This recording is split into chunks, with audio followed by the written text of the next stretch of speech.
ফাইনালের আগেই ফাইনাল, প্রতিপক্ষ ভারত হওয়ায় উত্তেজনায় ভিন্ন মাত্রা। টানা তৃতীয় শিরোপার দিকে তাকিয়ে বাংলাদেশের মেয়েরা।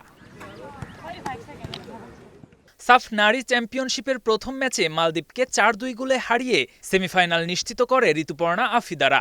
রবিবার গ্রুপ পর্বের শেষ ম্যাচে প্রতিপক্ষ ভারত, জিতলেই গ্রুপ চ্যাম্পিয়ন হবে বাংলাদেশ। নকআউট পর্বে মিলবে বাড়তি সুবিধা। তবে ভারতের মাটিতে স্বাগতিকদের হারানো মোটেও সহজ হবে না। সাম্প্রতিক পরিসংখ্যান অবশ্য বাংলাদেশের পক্ষেই কথা বলছে। দুই দলের ৯ দেখায় ভারতের জয় ৬টি, বাংলাদেশের ২টি আর একটি ম্যাচ ড্র। তবে বাংলাদেশের দুটি জয়ই এসেছে সাফের সর্বশেষ ২ আসরে। ফলে ভারতকে হারানোর আত্মবিশ্বাস নিয়েই মাঠে নামবে মারিয়া মান্দার দল।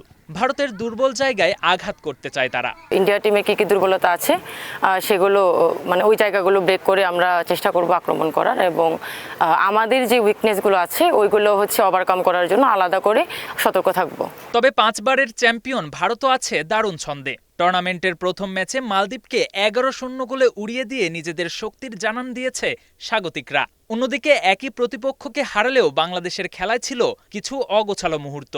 বেশ কয়েকটি সহজ সুযোগ নষ্ট করার পাশাপাশি ফিটনেস নিয়েও আছে প্রশ্ন। তাই গুরুত্বপূর্ণ ম্যাচে একাদশে একাধিক পরিবর্তন আনতে পারেন বাটলার। প্ল্যানেও থাকবে ভিন্নতা। অপশন ১, অপশন ২ বা প্ল্যান এ কিংবা প্ল্যান বি যাই বলুন না কেন, আমাদের সামনে কিছু সুনির্দিষ্ট কাজ করার সুযোগ আছে। আমরা জানি আমরা একটা শক্তিশালী দলের বিপক্ষে খেলতে যাচ্ছি।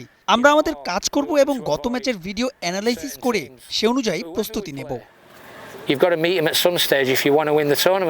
প্রতিপক্ষ যখন ভারত, তখন বাড়তি অনুপ্রেরণায় উজ্জীবিত থাকে বাংলাদেশ।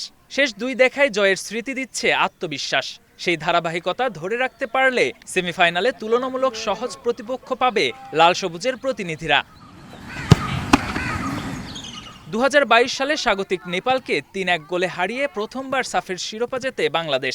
এরপর ২০২৪ সালে আবারও নেপালকে হারিয়ে ধরে রাখে চ্যাম্পিয়নের মুকুট। K M Sony, Star play.